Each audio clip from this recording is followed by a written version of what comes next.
O karon guys, ato na pong trabaho, kini na pong pagpamulot og itlog sa atong mga manok, para makita hatag og mga pagkaon kanila. Karon ato na pong puluton ni mga itlog sa atong mga manok. Mag-video na po kita sa pagpamulot nini. Unaw na to ning naipito diri guys. O pito kabuk diri ato na i-file sa ato ang gidala nga tray. Ato isunod ton dito ato kay ubay-ubay man ton dito ato sa pikas. Ato isunod ring iring dapita. Ludagan di siya. Kira-kira guys, doon na sa Puidusi. Ay ato isunod na to. Makalabuas yapon kita sa usa ka tray karon siguro kay ubay man ni atong nakita. Makakuha jud kita kada harvest na to tag sa ka tray siya guys, sobrang gamay.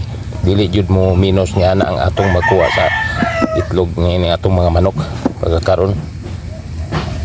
Usahay nadyoy mo kibra pero arang naman jud kay dili na jud ingon nga sobra siya ka kibra pareho sa una. O gatong isunod na pud ring tulo ka buok ini dapita. Sigurado jud kay ito agatalikod ra ni guys yung dapita ni ring makawi nga gipatindog nato ang atong mga manok beri-eri day unom. O to po di atos likod ni ini talikod ning mga itlog ra ingon ana sila kay kining mga manok nato nga mangitlog magluon ra na kini sila og loob kay wa makita gigama nga itloganan kanila kay kung maggama kita itloganan kanila ila ra mang ithan kay mga bii ugaw-ugawan man nila mo nga ato rang gipasagdan sila nga ari yuta aron makapagusto pod sila mo nang mag-ipon-ipon sila sa pangitlog nga atong mga manok.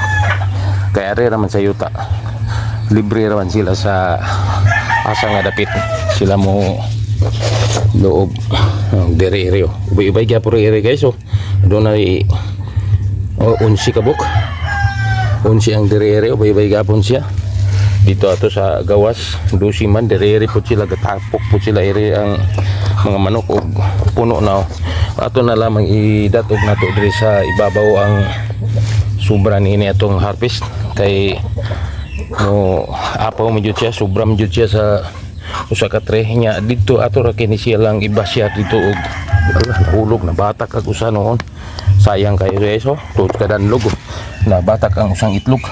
Sige lang nabuyan na to tuod ka danlog pero kalabos gyapon kita sa usa ka tray og no 8 kabuk siya munta ang sobra niya pero samang na hulog man nato og usa tuod ka danlog mo kinatong na-harvest guys. Usa ka tray na lang og sobra na lang siya og 8 kabuk kay siya munta nahulog man ang usa.